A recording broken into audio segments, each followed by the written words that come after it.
to... G'day everyone, thank you for joining me. My name is Chantal Larada. I'm here in the dry tropics of North Queensland, just outside of Guru. Today I'm going to talk to you about the bitter truth of the sugarcane and tropical fruit industries due to the effects of climate change here in Northern Australia. So there are four main ways in which climate change will impact sugar and fruit production in the north. The first effect has already been noticed around the region, and this is the increased heat. Scientists are predicting longer, drier seasons with increased temperatures. This is likely to lead to increased evaporation, changes in fire regimes, increased and more intense natural disasters, and increased pests and diseases.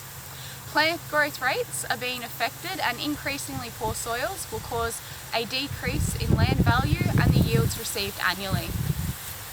The second way that climate change will affect sugar and production is water loss. With the increasing evaporation due to rising temperatures and less seasonal rainfall, vital soil water, streams, rivers, springs and tables will all reduce considerably. Already we're experiencing this in many parts of Australia. Just now, in towns of northern New South Wales such as Dubbo, they are running out of water. It was only last year up here in Townsville that the dam was at 8%. This water loss will lead to dryland salinity, increased erosion and loss of our valuable topsoils. The decreasing health of the land soils can lead to the third way in which climate change production will be affected, and this is pests and diseases. One of the largest threats to the fruit industry in northern Queensland is fruit fly. As temperatures increase, many more parts of Queensland will become hospitable to these pests, allowing population and spread to increase. Weeds and diseases will continue to impact yield and production, not only in Northern Australia, but around the globe. I would like to remind you of an instance in Northern Queensland not that long ago in 2006. Orange rust disease from Western Australia spread to Queensland via windstorms to crops such as this, wiping out roughly 30% of the gross margins of that year. This is a primary example of what is to be expected with climate change. The more readily these diseases can spread and thrive due to hotter, drier climates, the more extreme losses will occur. Now, the fourth problem with climate change is the increase in the frequency of floods, windstorms, droughts and cyclones. This will bring about huge areas of destruction and wipe out entire crops.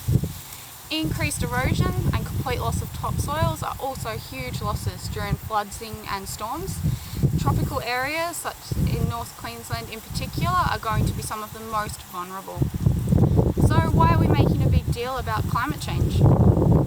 Did you know that drought-affected properties earn roughly half as much as other similar properties? This is a staggering figure.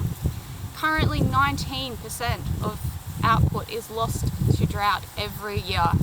Of that 19%, it could rise to as much as 40% under the current climate projections. That is almost half your output. Severe droughts can impact the world commodity prices, our terms of trade, and the international availability of inputs. There is the possibility that whole crops will be wiped out completely and be unavailable to the market. Queensland alone generates over $2 billion in export earnings on sugarcane just like this, also producing 90% of Australia's mangoes and bananas. Given the magnitude of impacts, investments in climate-proof crops and on-farm management techniques to help deal with a range of climate risks should be our number one priority. Strategies should focus on special attention to technologies that will enhance tolerance to warmer temperatures, water limitations and the increase in pest resistance. Drought imposes numerous social and economic costs on our society. These are associated with unemployment. Unfortunately, when a farm can no longer function, labour is no longer required, and in some of our rural areas, farming offers the only jobs available. These social and economic strains take a toll on our health. They increase the incidence of stress and mental health, ultimately increasing rates of suicide.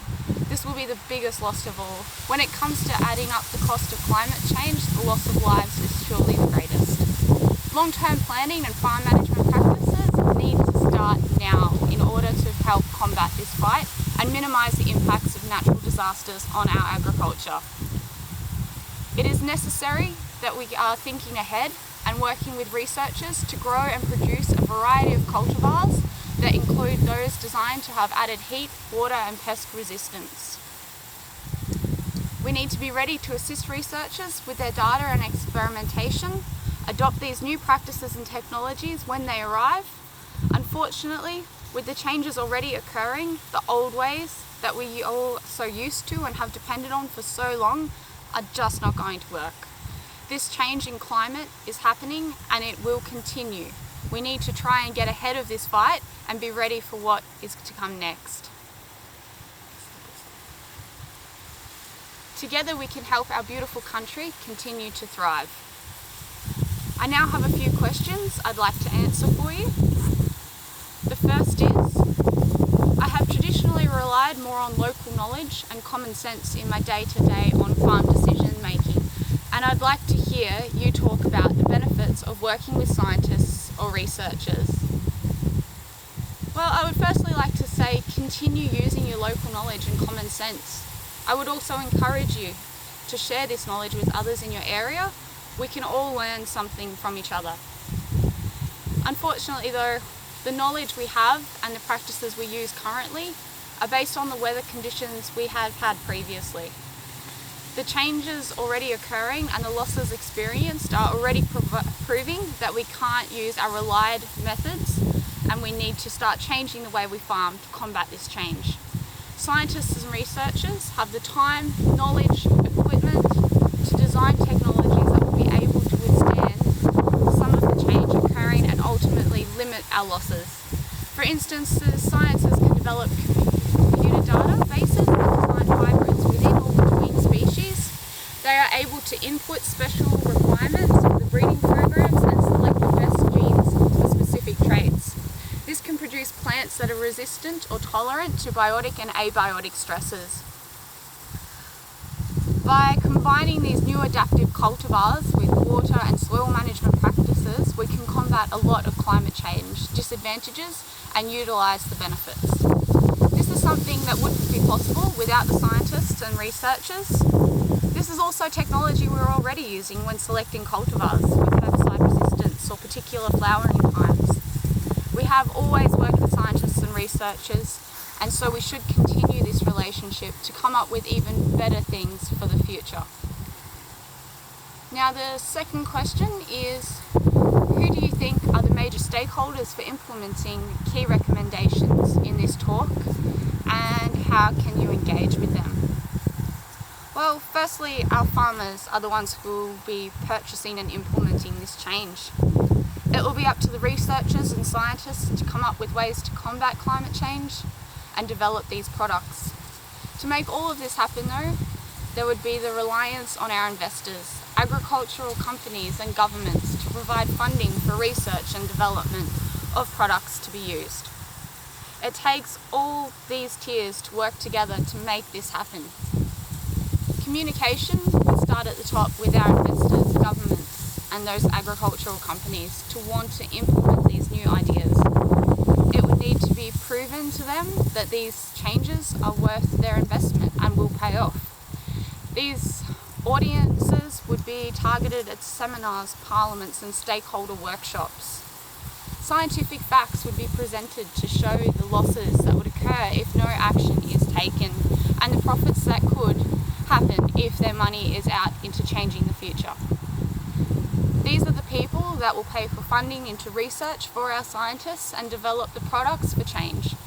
The scientists will work with farmers to gather research and test experiments to design these new products. The farmers also need to see the benefits of changing to modern technologies and understand the risks and losses if no action is taken. Farmers will often be spoken to by sales representatives of the products, along with catalogues, fact sheets and workshops to discuss the innovative ideas. With all of these people working and communicating together to achieve the same goal, new climate change enhancements can be utilised. Once again, thank you all for joining me, and I look forward to speaking to you again soon.